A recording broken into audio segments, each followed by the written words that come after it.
Olá malta, sejam muito bem-vindos para mais um vídeo aqui no canal e o vídeo de hoje é um perguntas e respostas, um Q&A.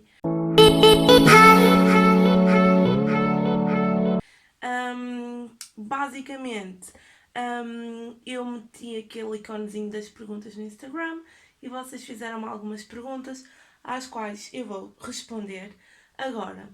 Sem mais demoras, vamos então começar o nosso vídeo, malta. Então, malta, a primeira pergunta que me fizeram e que eu gostei muito da pergunta foi qual é a tua opinião em relação às situações atuais de racismo? Eu sei que anda toda uma polémica por causa do racismo, eu não estou a par da situação em si, porque, como eu já referi algumas vezes aqui no canal, eu sou um bocadinho desligada do mundo das notícias e de tudo isso, mas quando eu digo que achei a pergunta pertinente, eu não vou falar especificamente deste caso de racismo, mas vou falar sobre a minha opinião sobre o racismo em geral. O racismo, para mim, é um dos piores preconceitos que o ser humano pode ter. A realidade é que todos nós temos preconceitos, seja o racismo ou seja outro tipo de preconceito qualquer. Mas a verdade é que nós temos preconceitos e eu acho que os preconceitos são algo natural do ser humano, mas acho que também é muito importante que esses preconceitos sejam o mais precocemente trabalhados, que é para depois não gerarem situações como aquelas que diariamente nós somos com que nós diariamente somos confrontados, como por exemplo a situação atual que se está a passar. E acho, acima de tudo, acho que às vezes deveria ser uma questão que deveria ser muito mais batida e não só de vez em quando aparece assim uma notícia mais extravagante. Acho que sem dúvida o racismo e qualquer tipo de preconceito deveria ser efetivamente trabalhado e combatido com mais força no nosso cotidiano, no nosso dia a dia. Aquilo que eu acho pessoalmente sobre o racismo é que não faz sentido, malta. Estão a entender? Eu acho que nenhum tipo de preconceito, principalmente quando esse preconceito advém de algo que o ser humano não pode controlar, estão a entender? Acho que não faz qualquer tipo de sentido e com isto eu quero dizer o quê? Que a nossa cor é só a nossa cor. Não define nada, assim como ser gorda ou ser magra, ser bonita ou ser feia, que são conceitos muito relativos. Não mudou nada numa pessoa. Porque é que existem este tipo de atos se todos nós temos diferenças? Nós, se calhar, não gozamos ninguém por ser inteligente. Então porquê é que nós gozamos alguém por ter uma cor diferente? Nós não gozamos as pessoas sobredotadas, nós admiramos-as. E é uma característica distinta de outros. Então porquê é que nós não gozamos as pessoas sobredotadas e gozamos pessoas de etnias e de cores diferentes? Para mim, acho que é uma coisa que não faz sentido mesmo. Acho que quem pratica esse tipo de atos foi realmente uma pessoa muito infeliz na vida, porque não aprendeu que aquilo que importa é o que está dentro, a forma que nós somos, os nossos comportamentos, a forma como agimos, e que é uma pessoa que efetivamente se prende demasiado àquilo que é a nossa cor. A verdade é que o racismo é um comportamento que demonstra que nós, os humanos, apesar de tantas evoluções que temos sofrendo na tecnologia, em tudo em geral, malta, nós sofremos muitas evoluções desde os inícios até agora, mas a verdade é que estes atos de racismo, só vêm comprovar que nós somos ainda um povo que temos muito que evoluir e que ficamos muito aquém nas evoluções que seriam realmente importantes. Porque mais do que ser importante haver uma evolução tecnológica e industrial, o que quer que seja, é importante haver uma evolução nas nossas mentes. E todos estes acontecimentos que ao longo dos anos vão acontecendo só provam que nós somos ainda uns retrógradas, uns primitivos, que naquilo que devemos evoluir continuamos sem evoluir. E se calhar a culpa nem é das crianças futuras, a culpa se calhar é mesmo de nós, porque somos nós que estamos a educar as crianças para esse mundo. E acho que nos cabe muito a nós começar a perceber que até piadas que nós às vezes, enquanto crianças, nos rimos, ou aquilo dizer vai ali um preto, que são coisas que às vezes no nosso cotidiano a gente nem liga muito, e se calhar em crianças, em adolescentes, em jovens já nos rimos com uma piada de um preto. Mas a verdade é que tudo isso está a incentivar o racismo. E cada vez é preciso mais eliminar esse tipo de piadas, esse tipo de comentários, e cabe-nos a nós fazê-lo. E acho que isto tem que ser uma luta, como já referi ao início, e tem que ser um assunto debatido nas redes sociais, na televisão, em todo o lado, não só quando acontece isto, mas todos os dias. Acho que é mesmo muito, muito, muito importante. E basicamente acho que é isto que tenho a dizer sobre o tema. Depois, a próxima pergunta é: o que achas de fazerem o São João com a situação atual do vírus? É mais uma coisa que eu acho ridícula, malta, porque é assim, eu acho que as pessoas estão a confundir um bocadinho o desconfinamento com o fim do vírus. O vírus não acabou, o vírus continua aqui.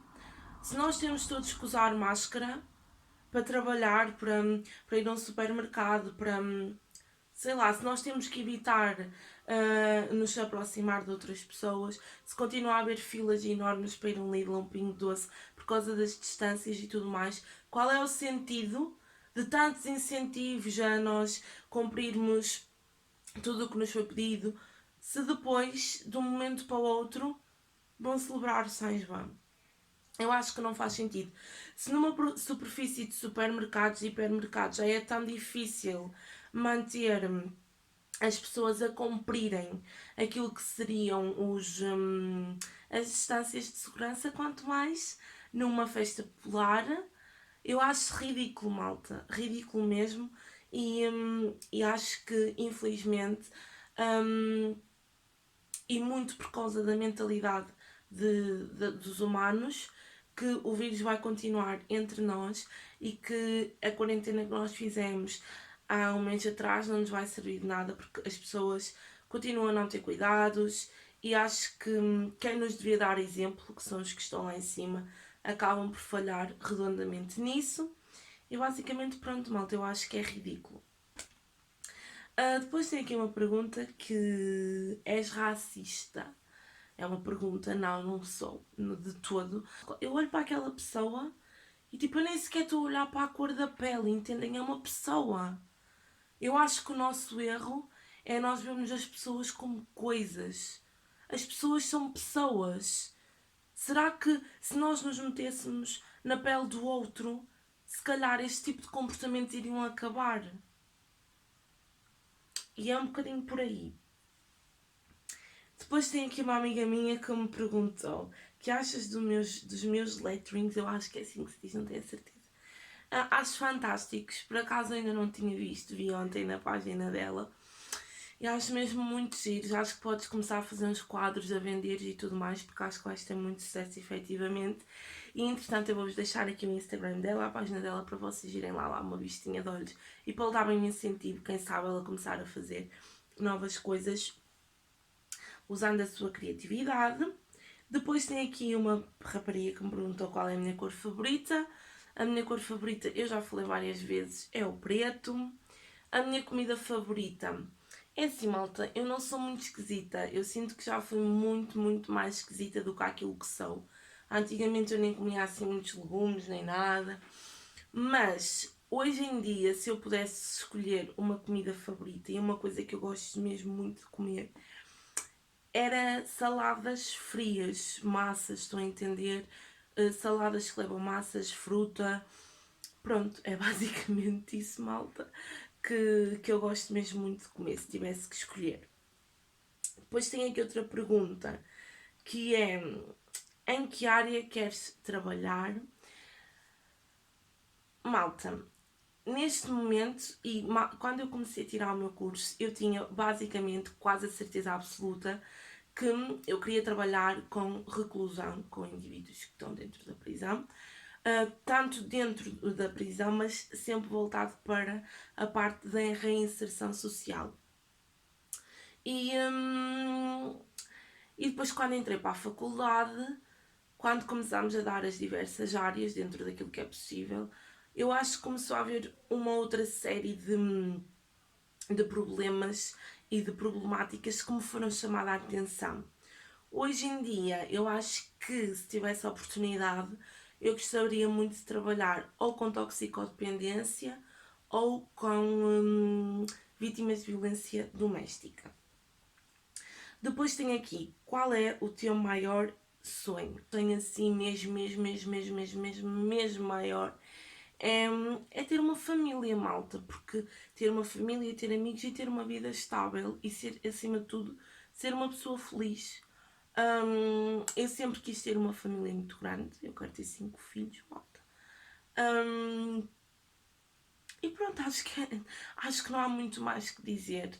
Acho que efetivamente eu, para ser feliz, totalmente feliz, eu estou feliz neste momento, estou bem de vida, está tudo ótimo. Mas acho que assim num futuro mais longínquo, para conquistar toda a felicidade, que é o meu maior sonho, claro, em última instância, seria então ter uma família grande, ter os meus amigos e pronto, e acho que seria então isso. Depois tem aqui outra pergunta que é sobre a minha área curricular favorita da universidade. Para começar, eu quero muito elogiar o Instituto Politécnico de Leiria, porque eu acho que o plano de estudos deles, pelo menos no meu curso, está muito bem conseguido. Claro que houve ali uma outra cadeira que, pronto, mas acho que em geral está muito bem conseguido. E se eu tivesse que destacar, eu gostei muito, mas se eu tivesse que destacar, eu destacaria seminário interdisciplinar, que consiste basicamente em todas as aulas que nós tínhamos e um profissional do serviço social que trabalhasse em várias áreas, tivemos de lares, de herpes, de várias coisas, que iam lá contar um bocadinho da sua experiência, em que é que consistiu o seu trabalho. E eu acho que isso é muito enriquecedor porque estamos ali a ouvir vários tipos de experiências e se calhar às vezes até acaba por despertar o nosso interesse ou de excluir determinados interesses, e acho que é muito rico. E supervisão, principalmente a parte prática, acho que custou-me fazer porque era uma cadeira em que nós nos tínhamos que abrir muito, expor muitas coisas, mas acho que é ótimo porque ajuda sempre a arrumar determinados problemas e se calhar a abrir gavetas e a curar essas gavetas. E acho que isso é sempre muito bom. Depois ainda tenho aqui outra pergunta que diz: pretendes tirar o mestrado? Eu acho que nunca tinha falado disso aqui no canal, mas eu sou uma pessoa que eu gosto muito de estudar, gosto daquilo de estar nos livros, de estar nas aulas, pronto, de investigar. E sim, eu gostava muito de fazer o mestrado, mas não sei se estará para um futuro assim tão próximo, mas efetivamente sim, eu gostava, mas tirar pelo menos um ano de descanso vou ter porque quero trabalhar, quero ter um bocadinho de estabilidade. E é basicamente isso, malta. Depois tem aqui outra pergunta que diz: quanto dinheiro gastas em make-up? É assim, ultimamente nem tenho gasto dinheiro quase nenhum. Gastei no outro dia o que é 2 euros para aí. Mas é assim, gasto algum, mas não gasto muito, até porque eu não sinto a necessidade de ir àqueles produtos extremamente caros.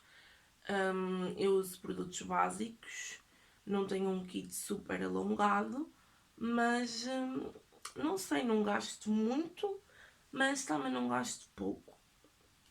Gasto intermédio. Não sei se esclareci, mas pronto, gasto sempre, sei lá, quando vou comprar assim mais produtos, tento ir a produtos que sejam bons, mas que também não sejam um preço arrebatador. Depois vamos entrar naqueles temas que eu adoro falar. Temos aqui uma menina que disse: gravidez na adolescência. Basicamente, a minha opinião para este assunto e para muitos outros é que cada um sabe aquilo que faz efetivamente da sua vida. Se eu apoio gravidez na adolescência, eu acho que nem tenho que apoiar, nem que deixar de apoiar. E porquê que eu digo isto? Porque é assim, se eu acho que é uma falta de responsabilidade, se calhar um bocadinho, porque assim, eu acho que ninguém que nunca foi mãe está efetivamente preparada para ser mãe. Seja aos 16, seja aos 18, seja aos 20, seja aos 25, seja em que idade for, se tu nunca foste mãe, tu nunca vais estar preparada para ser mãe. E portanto, por aí, mas já na adolescência não estou preparada para ser mãe. Ok, mas se tu tiveres 30 e nunca tiveres sido mãe, tu não vais também estar preparada para ser mãe. Agora é assim, se calhar quando falamos em preparada, estamos a falar biologicamente no nosso próprio corpo. É claro que engravidar com 16 e engravidar com 30 é completamente diferente. E depois, porque também podemos estar a falar um bocadinho da perspectiva financeira, económica, estabilidades emocionais, tudo isso. E sim, acho que cada um faz o que quer da sua vida, mas que se engravidas na adolescência, tens que ter uma decisão muito ponderada e perceber se efetivamente tu vais ter paciência, vais ter pachorra, se queres mesmo ter esse filho. E acho que é isso, malta. Acho que tu não deves ter o filho só porque os teus pais te dizem ai, não vais abortar porque Deus vai te ralhar se tu abortares. Acho que qualquer pessoa que engravide na adolescência não tem que ser estigmatizada, não tem que ser vítima de qualquer tipo de preconceito, porque às vezes o ser boa mãe não quer dizer que sejam só pessoas mais velhas. Que eu acho que às vezes quando nós falamos na gravidez na adolescência se associa que coitadas das crianças, é uma criança a cuidar de outra criança. Mas malta, a realidade é que no mundo que nós estamos, nós não vemos crianças todos os dias a ser mortas por adolescentes, por pais adolescentes. Nós vemos crianças e cada vez mais a serem assassinadas por pais e padrastos de 30, 40, 50 anos. E esta é uma realidade muito dura, mas que realmente demonstra que se calhar muitos adolescentes estão mais aptos para serem pais do que muitos adultos. E portanto, todo esse preconceito que existe em volta da gravidez na adolescência não é que deixe de ser um problema preocupante, porque eu acho que é, porque acho que acaba por refletir um bocadinho, como é que eu ia dizer, a falta de noção e a irresponsabilidade que se tem, porque hoje em dia, bem malta, pronto, pode acontecer vocês se esquecerem do preservativo e falando disto muito abertamente, o preservativo romper, uma panóplia de coisas, mas vocês sabem que há a pílula do dia seguinte. E acho que já não é aquela desculpa, mas eu não tenho possibilidades para comprar a pílula do dia seguinte. Opá, dirijam-se a um posto de médico, a um centro de saúde, a qualquer sítio, porque eles vão vos ajudar. E portanto, acho que não tem que ser um rótulo, mas acho que se for possível evitar, que sim, que deve ser evitado. E sinto que me estou a alongar imenso. Basicamente, a próxima pergunta é sobre o aborto. Querem que eu dê a minha opinião sobre o aborto. E basicamente aqui eu vou-me repetir um bocadinho e vou dizer que cada um faz da sua vida aquilo que quer e que não tem que ser julgado por isso. Há uns anos atrás, e eu já referi isso aqui no canal, eu acredito em Deus, eu sou religiosa, eu vou à missa, eu gosto de ir à missa. E portanto, há uns anos atrás, e quando eu era mais criança, mais adolescente, quando me falavam em aborto, eu dizia logo, eu sou contra o aborto. Mas depois, às tantas, eu comecei a ver a coisa de outra perspectiva e é mesmo, cada pessoa faz o que quer. E eu não sou daquele tipo de pessoas que digo, eu só acho que o aborto é aceitável em casos de violação. Não, o aborto é aceitável em qualquer caso. Se a pessoa não quer ter um filho, quem é que obriga a ter um filho? Ninguém. É claro que a pessoa poderia ter tido outros cuidados antes de engravidar, tudo bem. Mas eu acho que é muito quem nunca errou. E acho que é melhor a pessoa assumir que cometeu um erro, abortar, do que parir, que é mesmo assim o termo, do que parir e depois maltratar os filhos, não ter condições para os filhos, deixar os filhos passar fome, deixar os filhos em casa dos pais para os pais tomarem conta, porque querem sair para a noite ou porque não se quer chatear com o filho. Opa, se for para os filhos andarem realmente a sofrer, o aborto para mim é uma escolha completamente válida, como todas as outras. E acho que quando alguém faz um aborto, só tem que ser respeitado. Acho que não é mais nem menos pessoa por ter feito um aborto, porque é uma decisão como todas as outras e é uma decisão válida. E muitas das vezes acho que as pessoas criticam muito quem faz abortos, mas a realidade é que se calhar acaba por ser uma pessoa muito mais responsável do que uma pessoa que quer assumir efetivamente a responsabilidade de ter um filho e depois não assume merda de responsabilidade nenhuma. Porque ou deixa os filhos, ou os abandona, ou os trata mal. Portanto, eu acho que é uma decisão super válida